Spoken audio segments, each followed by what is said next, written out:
Sejahtera semua, selamat datang ke channel Fels Lifestyle. Halo semua, salam sejahtera Malaysia. Salam sejahtera Malaysia. Halo semua, salam sejahtera Malaysia. Salam sejahtera Malaysia. Halo semua, salam sejahtera Malaysia. Halo semua, salam sejahtera Malaysia. Tuan-tuan dan puan yang amat dihormati. Baru-baru ini kita dikejutkan dengan isu ataupun dengan berita ataupun kabar yang menyatakan Muhyiddin Yassin mengundurkan diri sebagai Presiden Bersatu. Dan pada akhirnya tidak dapat dinafikan ramai kepimpinan Bersatu yang mahu Muhyiddin Yassin kekal menjadi Presiden Bersatu.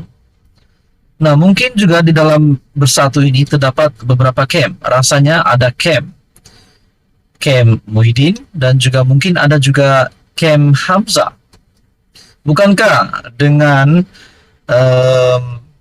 penarikan balik Muhyiddin Yassin yang mengundurkan diri, penarikan balik beliau, dan akhirnya beliau tetap akan menjadi Presiden Bersatu pada pemilihan akan datang, bukankah ini satu kekecewaan bagi camp Hamzah, bagi pemimpin ataupun bagi siapa-siapa saja pihak yang menyokong Hamzah untuk menerajui Bersatu, menjadi pemimpin baru untuk membawa pembaharuan kepada Bersatu.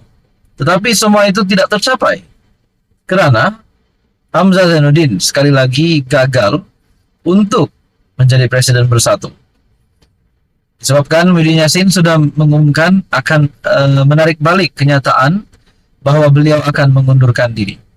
Kita boleh cakap mungkin kalau ada penjualan tiket bagi menjadi Presiden Bersatu, tiket sudah sold out. Nah, seperti di dalam satu ulasan daripada Syahabuddin Husin, berkaitan dengan tajuk ini, bila Bersatu tolak hasrat Mahyadin untuk berundur, maka sadakalahul azim sajalah buat Hamzah. Dalam artikel ini ataupun ulasan daripada Syahabuddin pada 25 November, lepas solat Jumaat semalam, tidak lama selepas Mahyadin mengumumkan hasrat mahu berundur dan tidak lagi mempertahankan jawatan Presiden Bersatu pada pemilihan akan datang, saya tiba-tiba diberikan suatu maklumat bahwa semua itu hanya sandiwara. Kata pemberi maklumat itu, tindakan Mahyadin itu bukan keputusan yang jujur. Sebaliknya, bertujuan untuk mendapatkan simpati para perwakilan. Seterusnya membolehkan beliau terus kekal memimpin Bersatu. Untuk meyakinkan saya, pemberi maklumat itu menambah, dalam ucapan perwakilan nanti, pasti akan kedengaran desakan dan rayuan agar Mahyadin menarik balik keputusan itu. Akhirnya dalam ucapan Muhyiddin, kononnya setelah mengambil kira desakan dan rayuan perwakilan, maka beliau setuju untuk menarik balik keputusan itu. Artinya, beliau ada lesen besar untuk terus mempertahankan jawatan. Disebabkan itulah, saya tidak menulis apa-apa mengenai keputusan Mahyadin, enggan mempertahankan lagi jawatannya, kerana ingin menunggu perkembangan selanjutnya berdasarkan maklumat yang saya terima menurut Syahabuddin. Rupa-rupanya tidak perlu menunggu sehingga ucapan penutup, kesudahan jalan cerita sandiwara telah pun berakhir lebih awal daripada yang dijangkakan. Hanya berdasarkan ucapan beberapa perwakilan yang merayu Mahyadin menimbang semula keputusannya, petang semalam, tiba-tiba telah diadakan mesyuarat khas MPT Bersatu. Dipengerusikan Timbalan Presiden Bersatu, Peja, mesyuarat khas, dan tergempar Bersatu mengambil keputusan menolak keinginan Mahyadin. MPT sebulat suara berpendirian bahwa kepimpinan Mahyadin masih diperlukan oleh parti dan negara, kata Hamzah Zainuddin, yang sebelum ini diura-urakan mahu melawan Mahyadin dalam pemilihan parti tahun depan. Dengan itu, tersenyum lebarlah Mahyadin kerana sandiwaranya bukan saja berjaya dipentaskan, bahkan tiket telah sold out lebih awal. Dalam perkembangan terbaru menyusul keputusan mesyuarat khas, Perhimpunan Agung Bersatu turut membuat ketetapan sebulat suara menolak hasrat Mahyadin daripada melepaskan jawatannya pada pemilihan tahun depan. Juga ditolak ialah usaha mencari pengganti bagi jawatan Presiden Bersatu sebagaimana disuarakan Mahyadin. Senang cerita, kekal dan menang tidak bertanding, lagilah Mahyadin sebagai Presiden Bersatu. Dalam masa yang sama, musnahlah impian Amzah untuk mengambil alih keteraju kepimpinan Bersatu, dan paling kecewa dalam hal ini tentulah para penyokong ketua pembangkang. Bersama mandat untuk kekal lagi mengetuai Bersatu, kiranya selepas ini terdengar apa-apa usaha daripada Hamzah untuk bertanding juga pada pemilihan tahun depan, silap-silap jawatan Setiausaha Agung yang sekarang disandangnya pun akan segera dilucutkan, menurut ulasan daripada Syahbudin. Apa komen Anda? Teruskan bersama dalam channel ini untuk info yang seterusnya. Halo semua, salam sejahtera Malaysia, tuan-tuan dan puan yang amat dihormati. Saudara-saudara, baru-baru ini saya ada membuat satu ulasan di dalam satu video. Ini adalah berkaitan dengan case saman di antara Mahathir dan juga Datuk Seri Anwar Ibrahim. Baru-baru ini juga keputusan mahkamah yang menolak Tun Mahathir sudah menjadi satu kemenangan terawal untuk Anwar Ibrahim. Ada juga yang kata di dalam komen sebelum ini, lebih baik Datuk Seri Anwar Ibrahim saman balik Tun Mahathir. Nah, di dalam ulasan yang saya buat itu mungkin benar juga.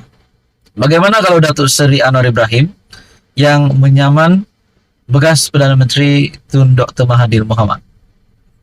Ada juga kata sebelum ini, Mahathir ini seorang penyakau.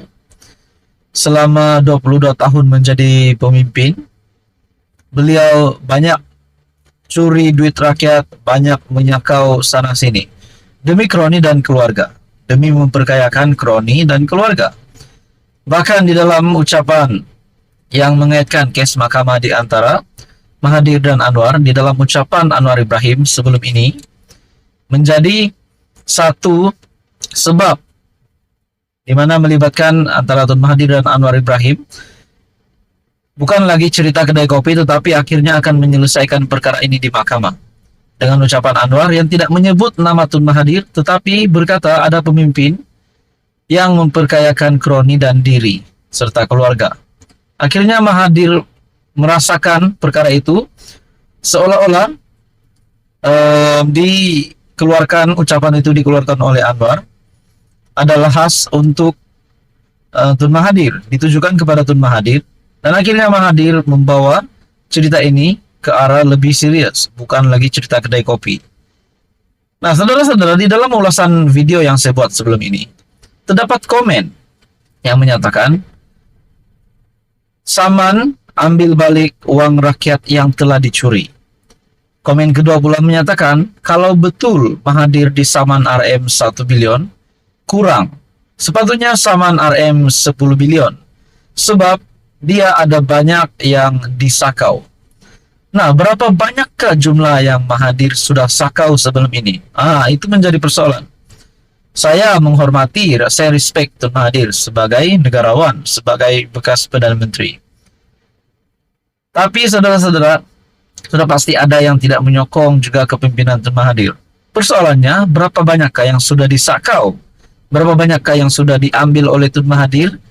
Adakah berbilion-bilion, beratusan juta di bawah katil Mahathir, di bilik rahasianya ataupun di mana-mana? Nah, semua itu menjadi persoalan. Tapi kalau benar memang Mahathir pernah menyakau duit rakyat, sudah pasti Mahathir perlu dikenakan tindakan undang-undang. Mungkin beliau patut disaman, mungkin juga dipenjara sekiranya, berisiko dipenjara sekiranya dapat disabitkan bersalah. Nah, saudara-saudara, komen itu membuatkan saya tertanya-tanya, berapa banyakkah Tun Mahathir pernah sakau sebelum ini? Saudara yang mau dihormati, apa komen Anda? Sekian saja, teruskan bersama di dalam channel ini untuk info yang seterusnya.